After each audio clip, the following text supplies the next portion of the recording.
Adam Cheyer, literally a rainmaker, like co-founder of Siri, which was sold to Apple, Change.org, which I think has what, 500 million members, Viv Labs, that was sold to Samsung, Sentient, which is sold to Cognizant, Game Planner AI, which is acquired by Airbnb.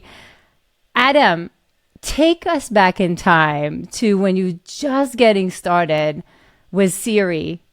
What is it? Who are you? And what does it look like?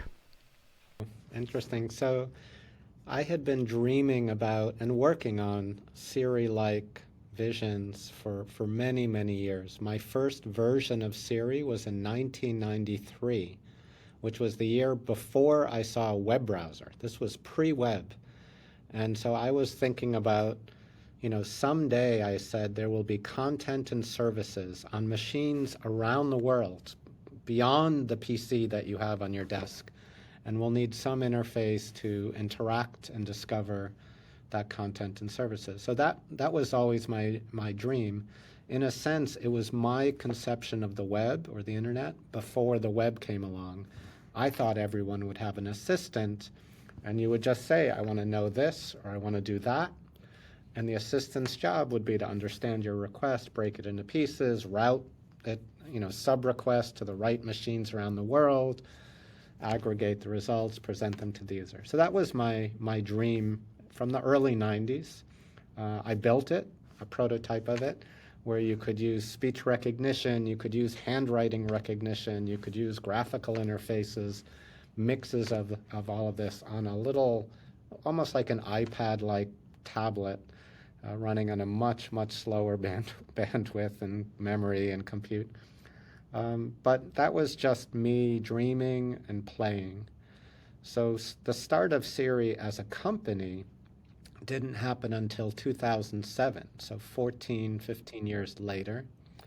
I knew nothing about entrepreneurship. I never took a class like yours. I never, I don't have an MBA. I was just a technical engineer. So I did not know what I was doing, but I was frustrated in my life. I was living I had a fine job, but I was feeling two emotions. I felt stifled, like I had all these ideas that I couldn't, manifest, and so I was being held back creatively, and I just couldn't make things happen. And so I got the idea maybe a startup would be the right path for me. And I ended up connecting with two who ended up being my co-founders, Dag Kitlaus. He's a Norwegian-American. He was running the X Products group at Motorola. And he saw, with the iPhone coming out, he saw that Motorola may have challenges in the future. And my other co-founder was Tom Gruber. He's an expert in AI and an incredible designer. And the three of us kind of got together and started talking about, should we do this as a company, as a spin-out of SRI, where I was working as a researcher and Dag was an entrepreneur in residence. So that was kind of the very first germs of what became Siri. So you have this big vision, which you're clearly playing with it and you're geeking out, right?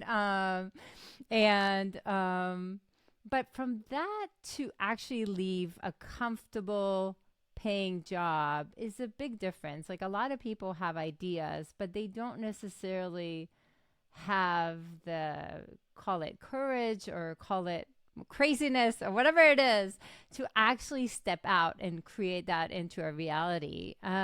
What do you think is the difference, Adam? Yeah, no, for me, I have this process I use in my life. I call it verbally stated goals, but I generally treat life like a book. And, we're only here for a short time, and the time we're here is the most precious and valuable thing we have. So I feel everyone is obliged to try to make the most out of their life. But what does that mean, right? What is a most valuable life? And I think everyone gets to define it for themselves. And at different phases of their life, they will be different people. I mean, obviously I'm the same person, but when I was 20, when I got married, when I, needed, money to have a house or a child, there were all these feelings and, here I was frustrated. I had a good job. It was, well paying and I liked it, but I felt stifled and not making impact. And for me, what I do is during these times when I know I'm not satisfied in life fully, and I say, don't get stuck where you are, make a change. And that's very important to me. It's probably the most important thing that if I look back at anything I think has been successful, it comes from this process. And what I do is I say, at this point, I know a change is coming, right? I have to change. I'm not satisfied. I'm not fulfilled. So what am I feeling?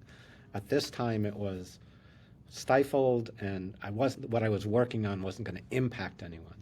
So I take those emotions, I turn it into words, and I said, in 2007, I will do 5 projects that can impact users. So that was my statement. And it was because I had all these ideas and I wanted them to be worth something. So I made this crazy goal, and then I had a follow-on goal, one major, one minor. So my idea was I would build 5 things that I thought could be valuable, and then I would take the best 2 and start them as companies. And by calling this a verbally stated goal, once I came up with those words, 5 projects that can impact users in 2007, one major, one minor, I would tell everyone I met. And that, by verbalizing it, putting it into the world with commitment, I said, I'm going to do this. Now, I didn't know how, I had no idea how I was going to do this, but I kind of said, I'm going to do this. And that drove me to take that leap, because I had just told 100 people that I was going to do these things. I knew now I better. And 2 things happen. It commits you to it by telling people. You start to say, I don't even have 5 ideas. And then I know I'll see them soon and they'll ask me how they're coming. And the second thing is people start to help. If you say you're going to do something, that you really want to achieve something, people say, oh, I know this person you should talk to, or have you thought about this, or have you read this book? And so those 2 things, by putting it into the world, it gives you the conviction to pursue it, even if you have doubts. And I had so many doubts. I had never started a company. I'm in my 40s. I don't know what I'm doing. And but people help you. So that's what got me started. And the last piece, so it wasn't even a reasonable goal, because I said 5 projects to impact users and then one major, one minor. Every entrepreneurship book says focus, focus, focus. Just do one thing. I didn't even know that. So I started 3 companies at the same time. So I did one major, one minor, and then a side project. So Siri was my day job, Sentient was my night and weekend job, and Change.org was like my side project. While I had a day job. I had a day job. So, it was, not reasonable, and yet, if you look back, it all worked out. Like Change.org is, it's the world's largest petition platform with, as you said, more than 500 million users. And Siri's been on billions and billions of devices. And Sentient was the first large-scale machine learning company right at a time when deep learning was just getting there. So they succeeded. They're important. They're satisfying in certain ways, even though I had no idea what I was doing. But I put it out there and I went after it. Incredible. So you know to some extent that you're a fraction of what you could be. And I absolutely agree that at different phases in our life, different things will be important for us, right? So we kind of need to define it and go for it, which is a big focus for us. But so now you're starting Siri, and we'll also, I want to talk about change.org because that had also really interesting pivots as well. But you're starting Siri. Tell us a little bit, just because everybody knows Siri, right? How does it start? The special phone call. Tell us a little bit, Adam. Sure. So, end of 2007, I'm now working with Dag Kitlaus and Tom Gruber. We decided we're going to try to raise money and start a company. We had the support of SRI International, which is a research institute. Um, and so we went to talk to VCs. Siri, we actually had a very clear plan about what we were going to do, what it was going to be. Took a little bit longer than we drew up on paper. Good thing for entrepreneurs. When you raise money, take a little bit extra because money translates into time. And for whatever reason, things always take a little bit longer than you expect. But we basically had a pretty clear picture of what we're going to do. It was an app. We were building an app called Siri that on February 4th, 2010, we launched into the App Store. You could use three modes to interact with it. So it was a little different than the Siri that came out on the Apple, inside the iPhone later. With the original Siri, you could type, tap, or talk. And you had about 50 different service providers. OpenTable, movietickets.com. You could call a taxi, no Uber. There was no Uber back in 2008, 9, 10.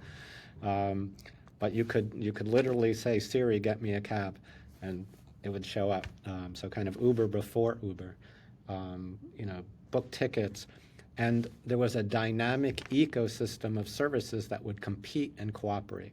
So if you asked a request, find me the best French restaurant for Thursday night at 8, you'd have OpenTable providing the time, Gaio would give reviews, Yelp would give ratings, restaurant.com would look up deals and discounts, all aggregated around each restaurant.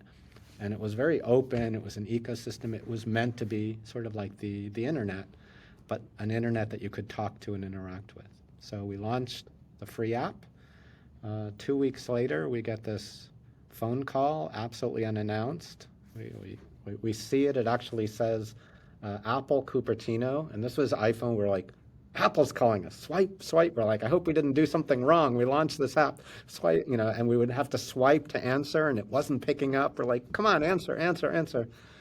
And then we hear a voice, and it was Steve Jobs calling us. He said, hey, it's Steve. What you doing? Want to come over to my house tomorrow? And we're like, Steve Jobs is calling us? How did you get this number? Was the first question we asked, because we had no website. Siri means, many of your listeners may not know, Siri means secret in Swahili. That's one of the meanings. And we were a stealth company, stay low, move fast. We had this ninja logo. But Steve Jobs somehow got our phone number on no address, no website, said, come over to my house tomorrow. And he said he wanted to buy the company. We said, thank you, we're flattered, not interested, goodbye, and we left. Obviously, it was not the end of the story, but that's kind of how we worked for about 2 years, launched a free app. 2 weeks later, Steve Jobs is calling us, which is like, for an entrepreneur, it's like, there's a miracle. And saying he wants to buy your company, and we politely turned him down and left. Incredible. So, Adam, what is you have to tell the continuous of the story. And by the way, his garage is right next to my fence. It's like right there. So Oh, we're living right across it. So, in Palo Alto? Los Altos. Yeah. Yeah. So, okay. So you're literally launching this thing. And I will also say, with a little bit of brackets, I think what was really interesting for people who don't know and don't realize, you guys needed to be really kind of on the forefront of technology. You needed to know that the iPhone will make it. There was a lot of rumors that they have no shot, that it's going to be only phone companies. So you guys needed to also bet on, I think, on kind of the trends and technologies there. That's a great point. So if you notice my companies, one of the things that really made me successful is I got there first. And I talk about it very much with a surfing metaphor. If you're on your board in the water and the wave breaks too early, you don't go anywhere. If it breaks after, you don't go anywhere. But if you time it just right, you can go on a really good ride. So I say that there were no voice assistants before Siri. Alexa came a few years later, Cortana, Google Assistant, all later. There were no voice assistants before Siri. There were no social networks before change.org for social change, social networks for social change. There were no large-scale machine learning platform companies before Sentient. So every time I try to time it. And so how do I do that? I actually have a process where I call them trends and triggers. The trends are I take an open question that's, there's some activity and thought, but it's not mainstream. So you could take, crypto has been sort of like that, and NFTs came out, and this, and quantum computing, and like, they're not, none of them, they're all like here a little bit, but they're not mainstream. And I would ask a question like, is crypto going to replace money? Or is what have you? How's the world going to be in the future? And then I do research and study it, and I form an opinion. And that's my picture of the trend. I believe the world is going to go in this direction. Is augmented reality going to take off mainstream? It's not today. Right. That's why we're here and not on, right? Yeah, sort of. Once I have these ideas, and in 2004, for example, it was the 10th anniversary of the web. So I did a presentation, I did a lot of research, and made 10 predictions for the next 10 years of the internet. And I had a lot about data moving to the cloud and everything being digitalized and organized and all of this kind of thing. Remember back then in 2004, Netflix shipped DVDs by mail, and you had and email was something that was on your machine, not in the cloud, and all this. And I said it's all going to move to the cloud. I said once the data gets into one place in the cloud, machine learning will finally be able to take off. So I had predictions around machine learning. I also said there will be the companies that organize the information, the Googles, the Amazons, they're not the best interfaces to it. So I said there will be a revolution at the interface that happens. And these were all predictions. So I've got these views, these predictions, and then I look for trigger moments. Oh, I said the craziest one in 2004, I said social networking is going to go mainstream. Now, Facebook was just starting at a university. I'd never heard about it. LinkedIn was around, but kind of niche, just for business. Friendster was the largest with 13 million users, but wasn't that big. I go social networking, and I had all these reasons for it. So the trigger moment for me on social media, I saw MySpace became the #1 trafficked website. I'm like, wow, okay, in the US. Here it comes. There are going to be social networks for everything. 2006, this was. It's time to start change.org, social network for social change. When the iPhone came out, as you said, many pundits said, oh, this is going to fail. This is just a fad. It's a flop. Only a phone company can make something as complicated as a phone. Apple makes this little iPod music player. It's not at all the same. I looked at it and said, this is exactly what I've been waiting for, an innovation at the interface to access all the content and services. This is going to be huge. And in fact, in 2 years from now, every handset manufacturer, think Motorola, every telco, Verizon's and AT&T's, they'll all be desperate to compete with this iPhone because this has just flipped the game. So then with that, I have a trend, I have a trigger. Now's the time. I know where the world is going. I see something that no one else sees yet because I've been thinking about it for a while. What will be needed? And I said, the iPhone's going to be huge, but what could a competitor want from the iPhone that would be better than the iPhone? I said, the flaws of the iPhone is, one, the screen is small. It's hard to type, no hard keyboard like a BlackBerry. And bandwidth was so slow. You would click on a link in a web browser, it would take a minute round trip on 3G. A minute. I go, if you're going to buy something, that takes 10 clicks, 10 minutes, no one will do that. I said, what if you could take this Siri idea and in one round trip with no typing and a small screen say, get me 2 tickets to the Warriors game tonight? And it did. Click, one round trip. That would be better. So we built and started Siri with that in mind, really intending to build this for the competitors of Apple so that they could one up the iPhone. And of course, the irony is Steve Jobs, super intuitive, he's on it. He saw it first and grabbed it before any competitor could. So. Incredible. And you have a beautiful story of how you went to like an Apple store and kind of used visualization. Like you kind of visualize yourself there. And I want you to tell maybe that story because I think visualization is a really powerful tool. But also, you know, that day when you launched, or when Siri was actually launched on the phones. Thank you. As I said, I'm a big fan of envisioning the future through predictions, committing, with verbally stated goals. And so I always tell entrepreneurs, try to visualize success. And you have to ask yourself, I'm doing this thing, it's taking all my time and energy, it's hard. What keeps you going? It's like you have to imagine what would success look like and ask yourself that in the early days, right? And so I remember we had just started Siri, we were like 5 people.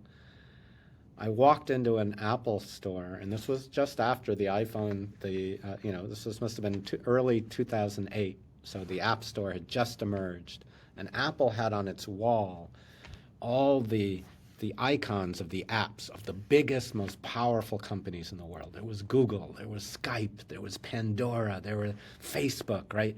These are like serving billions of people. These are companies with tens of thousands, maybe hundreds of thousands of employees. We were 5, 6 people. And so I'm like, here we are doing this thing. And I summoned up all my gumption, right? It just to even think it took, gumption, cojones. I said, someday, right here on an Apple Store wall, next to the other 50, 100 big players, there's going to be a Siri logo. And I visualized it. I pictured it in my mind. I could see it, even though it seemed crazy. And I'm like, there's Google. You know how many PhDs they have? You know how much infrastructure, how many customers? We have nothing. And I pictured it. And so fast forward, I said Steve had wanted to buy the company. We turned him down. He's actually was a very persistent man. So he called us 30 days in a row. He would not accept no for an answer. And eventually he convinced us we should sell to Apple and we could change the world and impact the world more with Apple than just as an independent startup. So we went. We worked for 18 months. So from April 2010 to October. So October 4th, 2011 is when the iPhone launched. Actually, Steve died the very next day. He was so passionate. His admin wrote and said, Steve was literally clinging to life, holding on to life itself to see the launch of Siri, which gave me chills when I heard that. But right after that, I had to go to an Apple store to see, it's launched, are people trying it? Do they like it? What's the vibe? And as I approached that same Apple store, they have like this open front door, like a wide door. But right next to it, right next to the door, there was a giant plasma display made up to look like an iPhone running Siri use cases on a loop with a sign above it saying, introducing Siri. And I just got emotional. I got chills. I still do. Crazy. Because I wanted to be one little icon out of 100 in the corner wall. And I thought that would be impossible. And I held that picture. And now I walk up and we are the front door. I'm like, what is this? Right? And that has happened. There are more instances of that for other things I've imagined, where you dream and you're like going after it so hard and it seems so impossible. And yet, the reality often, it's like life reaches out to tweak your nose and go, remember? Gotcha. I got one up to you, even more than you could dream. And that's happened to me multiple times in my life. So for me, it's the fun part in entrepreneurship is visualize success, go after it. And, more often than not, things happen and you can put the two images side by side, the pictures you've held in your mind side by side. And it's the best feeling. That's incredible because this story gives me chills.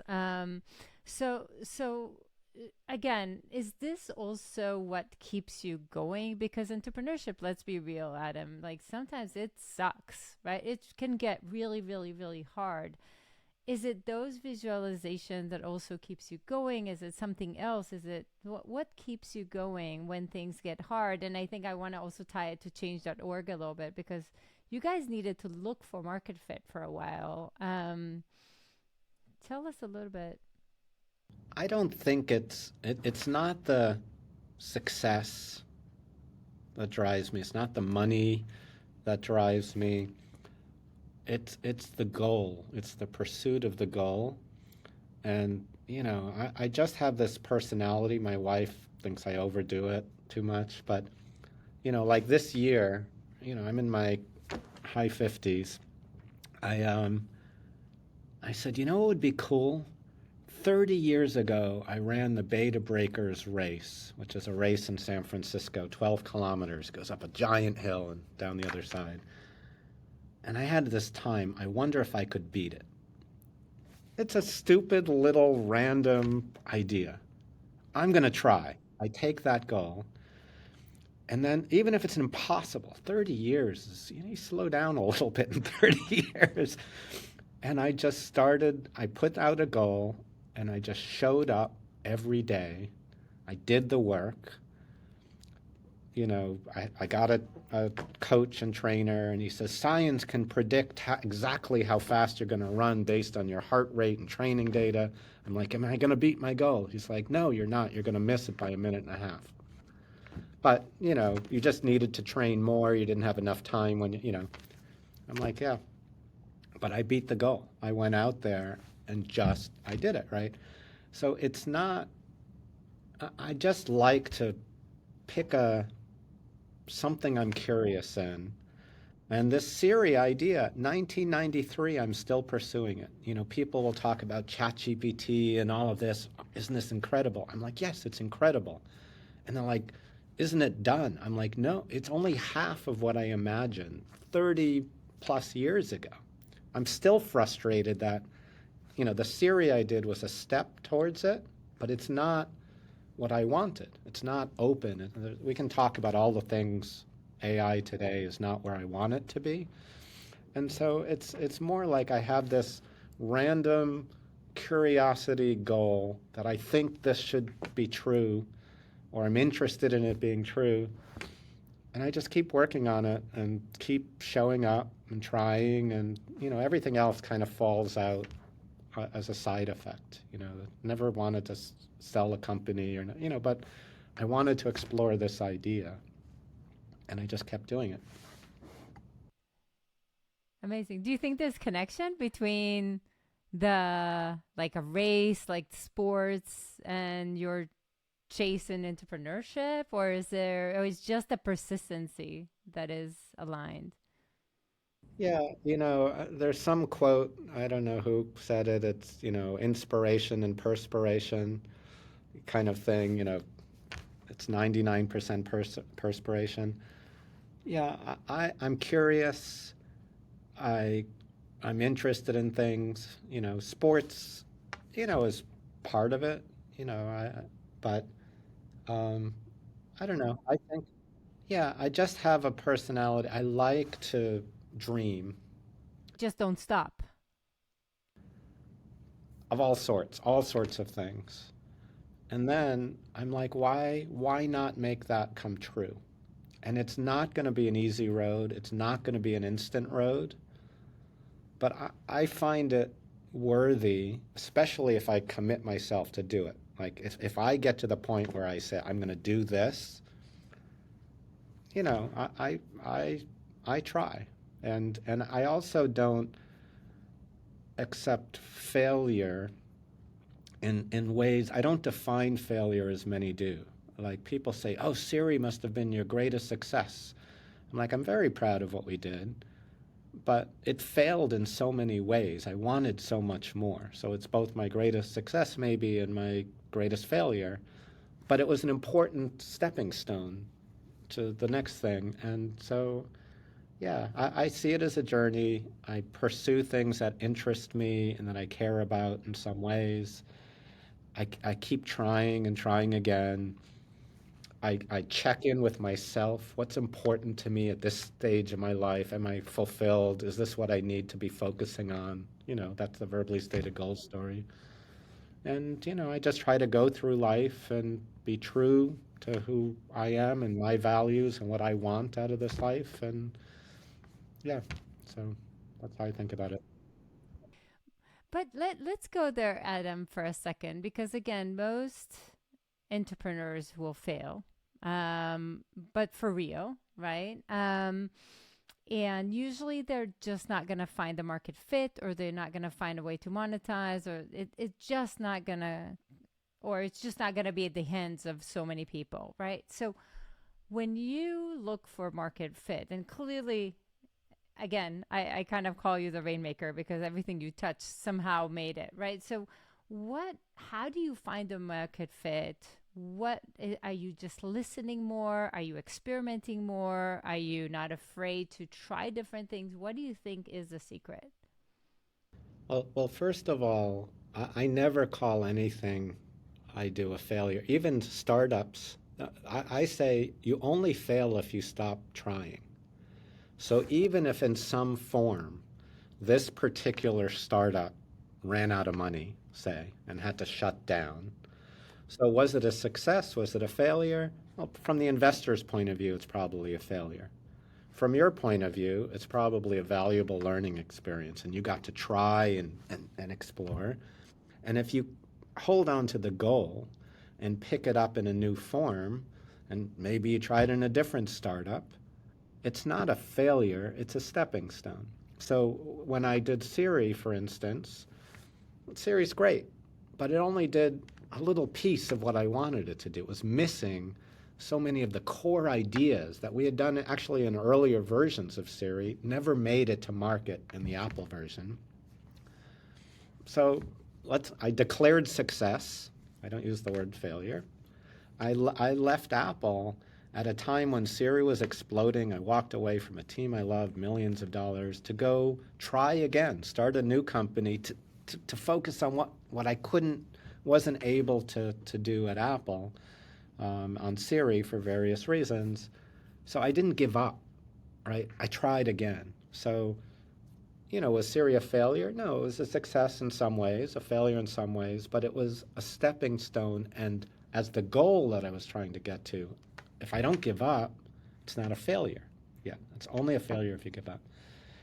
So that anyway, that's kind of the way I think about it. In terms of product market fit, I don't have any magic answers. Some of it's luck, some of it's I surround myself with great people. I'm good at painting the vision. I point to the vision of like this is what we want to achieve and why. This is where we want to get to. But all the nuances of does it go to market and how, um, you know, it's work and iteration, and sometimes you hit it and sometimes you don't. I've been extremely lucky. Let's use the change.org example. With Siri, we had a very clear roadmap. We knew exactly what we were built. We came in on day one with a VC. We built what we said we would do. We launched it, and that was pretty successful. Change.org, we must have done 50 versions, maybe more. It was not sent out to be a petition platform. Petition was a tiny little feature. So we launched a website. We wanted a social network for social change. We had everything. We were first we powered nonprofits, so you could give $100 to a nonprofit through change.org, and then you would post it socially, and then your friends could chip in, so it would have a snowball effect, that viral giving kind of approach. Then we had a gifting platform where you could give 1 square meter of rainforest saved or one carbon emission. We had the largest job board in 2009 when the economy crashed. Don't go back to just go back to work, go back to work at a social impact kind of place. But we tried a million things, but what we did well is that we instrumented every aspect of our website and we followed the data, right? We had our ideas about where this product would go and what the product market fit was, but we tried 100 things, like rapid iteration, but we instrumented everything. And this little petition feature seemed to do relatively well. So we started moving it a little bit more and more central, made it a little bit bigger, simplified, got rid of some other things. And it literally, if you chart the growth of change.org over years, year one, rounding up to the nearest million, we had 1 million users, rounding up, generous. Year two, 1 million users. Year three, 1 million users. Year four, 1 million users. You could say this is a failure, it's going nowhere. In 4 years, we couldn't get product market fit. Then we went from 1 to 10, 10 to 25, 25 to 50, 50 to 150, and up. And today it's over half a billion members and growing fast. And so, it showed persistence, willing to try different things, iterate, look at the data, and, just keep going. Don't give up. Just, show up every day and try something different if it's not working. Do you think there's something that people maybe don't necessarily know about you that built you to who you are today, Adam? Um, that's an interesting thing. I guess I would pick. So I have a hobby, which you may have seen about me. I love magic now at this phase of my life. And when I was 10 years old, I grew up in a boring small town, no stoplight in the entire town. We did have a black and white TV. I was allowed 1 hour a week of TV time. So there was a lot of boredom, right? And I say, what are kids missing today in their growth and education? I don't think they have time to be bored. And boredom is, because they've got so many activities and sports and classes and crazy homework. And, I had to make things up and dream and build and be creative. And I'd build stuff out of cardboard and I'd read these magazines about Magic Castle and Hollywood and all these, magicians for me at the time were real life superheroes. They could fly across the stage, they could disappear, everything you could imagine, but they did for real. And they were creative and inventive, right? Magic is an inventive hobby. So I love the storytelling, the creativity, the dreaming of the impossible and desirable. And I say that magicians and entrepreneurs are exactly the same. The hard part is to figure out what is the vision? What is this thing that's missing in the world that's really cool if it existed, right? And magicians do that all the time. It's not just impossible. It needs to be impossible and kind of cool. Like you can read your mind or you could, whatever it is, whatever superpower you'd want. And once you have the vision, you then take that and you work backwards and you figure out the math and science to make it come real. And, whether it's Siri, a device, 25 years ago, if you said, there's going to be a device you can pull out of your pocket. It knows who you are. You can just ask it things and it'll talk back to you in a conversation and do things for you, buy and book and reserve. You'd be like, that's magic. That's science fiction, right? Science fiction equals magic. And yet, if you have a clear enough vision of it, you can actually start to architect it and build it. That's incredible. And now I think I shared right before we started that I had to binge watch some of your magic shows because you have this like really beautiful combination. It's funny, but it's also a TED Talk together with a magic show.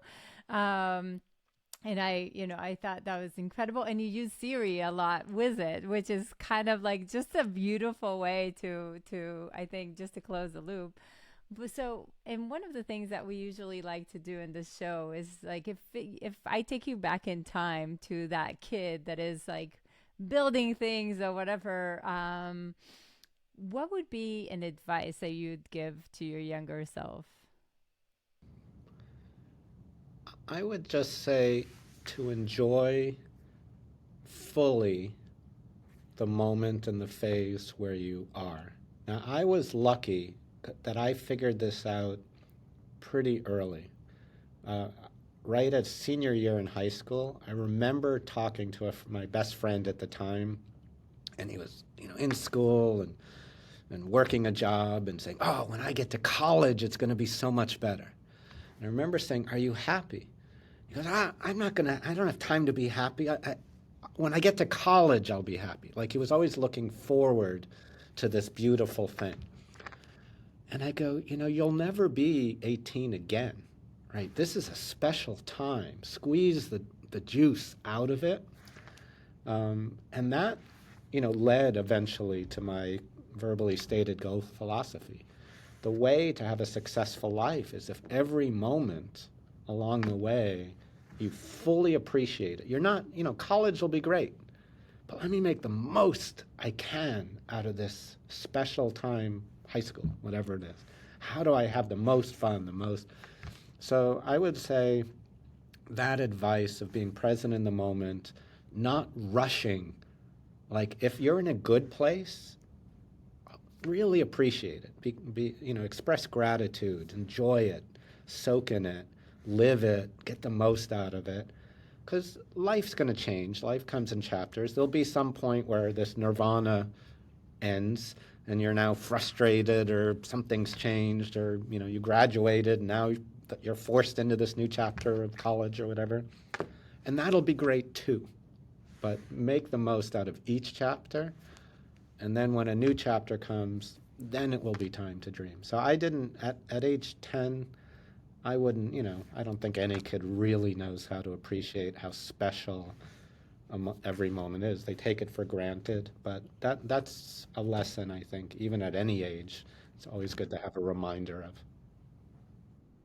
I think that's a really, really important reminder because sometimes we live in the when I will, if I will, then I will be happy, or then I will be accomplished, or then I will be proud of myself.